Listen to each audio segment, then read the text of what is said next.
Assalamu alaikum, mi sammini go fof inde mum yetore mum kalto neddo way wonde samminama juram barnam do holno maddudo ni korka j'espère ko korka musani bon hande gadum ko tem goto avant men nade programme mo mbino nyane donc hande c'est des séries en pulaar quand harma mi fuddimi dum yebde et puis weli xam na fi balende hay won on fuddimi dum yebde donc hande ko on tem kalten parce que vu que on a des séries en pulaar kéron yebde série jane c'est vrai il faut goto ça mais comme kadam ngal jigi droit kam yiri hen horam donc cette fois-ci mi ngam personnellement mi yiji hen horam donc dum tag jinn woden partager hande vidéo ko série en pulaar wité ko ardo e jeyla ardo jeyla ari ardo jeyla findene bon pour moi de résumer dimi yebde ko série ça parle d'une entreprise. C'est vrai comme si il faut qu'une entreprise arrête, mais il faut d'autres mais un petit récapitulatif. Donc, il faudrait que l'actrice Jayla, il dans Jeli donc quand oui, on va checker pour mon canapé hande Sénégal, pour moi parce que c'est très répandu quoi. Arrêtez. Vous me prenez pour qui? Wow.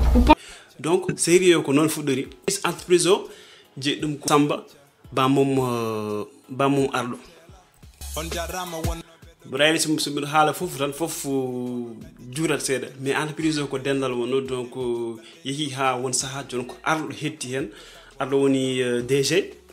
o ardo e Jamila kambe ko be dendirabe kambe gondi e même entreprise gidabe ngoni sukabe ko be hokkonobe pour be manam enen biata ko habbano tekkel gidabe ngoni sukabe donc be ji heb moni addo ma to wongo yi hen ko famani donc wi Jamila jotta woni heewi yaw ya garta bonno comji bolde puyde tout ça donc o yidi yaltude hen mine makko Jamila gasi ha laabi cer no musimi non yida ganta jam Jeyla allez voir la série réalisée wallahi chagalde ardo felliti accude Jamila ko don Jeyla wadi entrer en action et bayi ko don film fuddi parce que Jamila kanyum elle ne se laisse pas faire ko nedde ma ganda harma mo jogi une armée de vengeance di préparer tout pour yoftade o bitel ardo parce que ji copain go ni mo ko copain ganda harma ko sous réserve quoi so tawi ga fewani taw ga ma moju quoi donc kanko ardo yid ardo kanyum anani parce que ardo wi ko kanyum ko besi jogo ko seyro jogo sa fami dum tar ko be bandirabe so tawi besimo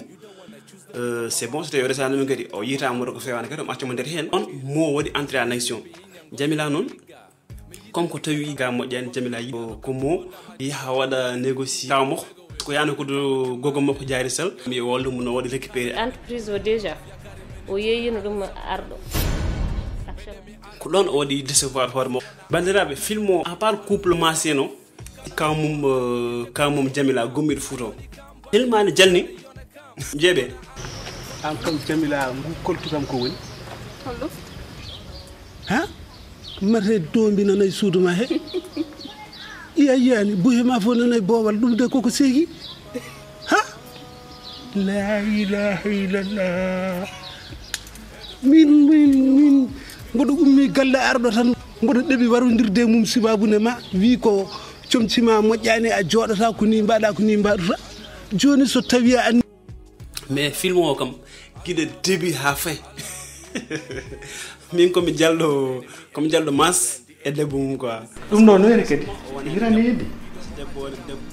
tottuɓe gardien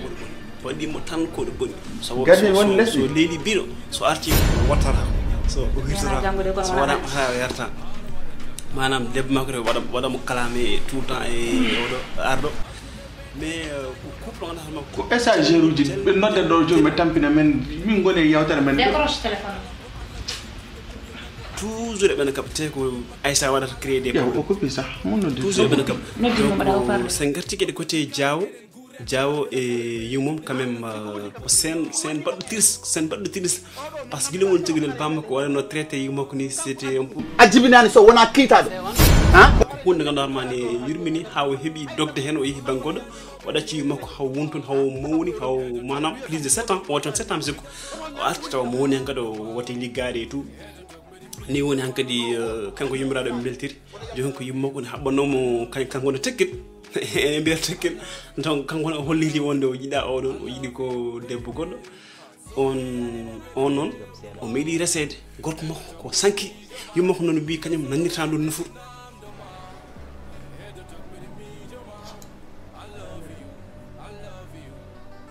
mbiɗa ane makko mo hecci kam wecci kam mine makko mo hecci wadde an hecci mo ko ɗum cikkuɗa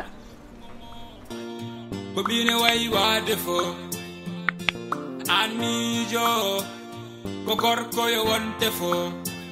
to ɓiɓɓe ma robne jooɗi mbele an ɗum ne yooɗi liggeyaji ɗi ko kanko sukaɓe ma ine leeli yumo ko wurani an woni jinnaɗomo o ala hayɗo leli o ñamata umo weli o wuppantake teka mokto tulmi ko haajumok o noggantake ay so nelal galle woni haajumok o walletake ay jangde makko nde